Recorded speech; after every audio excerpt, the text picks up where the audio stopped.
It's just I'm tremendously blessed to be around some guys that aren't going to be here next year, but have really represented themselves, Xavier basketball, their family, just in a first-class manner. I could go down the line with Kevin Coker, who's been here for 4 years and done any task that you ask him to.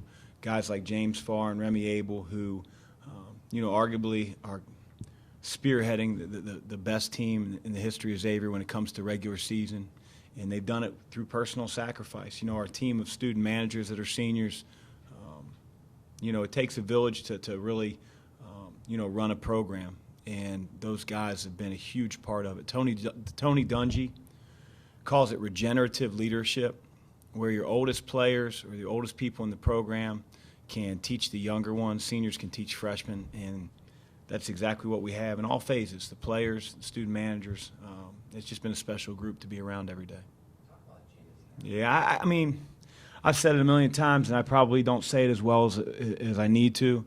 I could not be happier for a guy like James, who played 14 games, 50-some-odd minutes as a freshman, completely tied his personal success rate to how he shot the ball, thought that that's what it took to be a really good player at this level. And it really took hard work, but probably most importantly, trust between he and our coaching staff that says, we're not trying to stifle you. We're not trying to make you less of a player or think that you're not important. We just think you bring certain things to the table that you're not valuing as much as you value other things. And I think sometimes when you talk to players about sacrificing, you talk to players about changing the way they play, they immediately think dream killer, guys putting handcuffs on me. And that's unfortunate. We all want the same thing. We wanted James to be as good of a version as he could be of himself, and we felt like he's a tremendous rebounder. He's long. He can have a presence around the basket. He just needed confidence and he needed strength, and it's just been awesome to watch. I mean, he's one of the best rebounders in the Big East. I'm sure he'll be in contention for Sixth Man of the Year. I mean, him and JP, I don't know who else in our league could really get it. To say that where he was 2 years ago or even last year just says a lot about his character, probably first and foremost.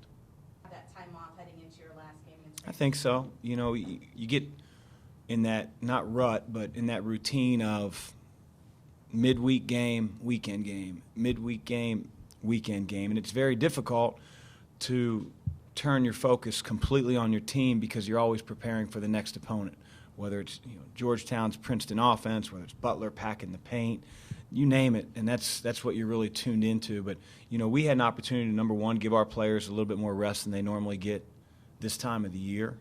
And then we also got to really concentrate on ourselves and maybe put a few things in I think can help our team, not only for this game but down the line. So, yeah, I thought it was well needed.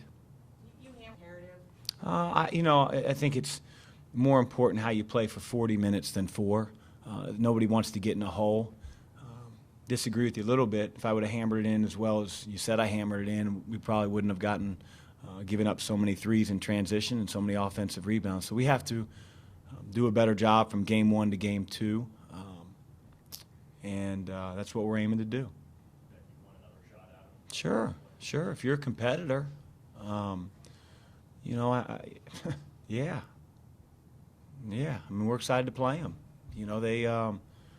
They had our number in Omaha, and they were quick to tell us about it. And our guys are competitive, and that doesn't make the job any easier tomorrow. But we're excited to play. I'm sure they will be too, and they probably have some confidence because they beat us the last time. But hopefully our guys are much better than we were the first time we faced them. Yeah. No, I mean, yep.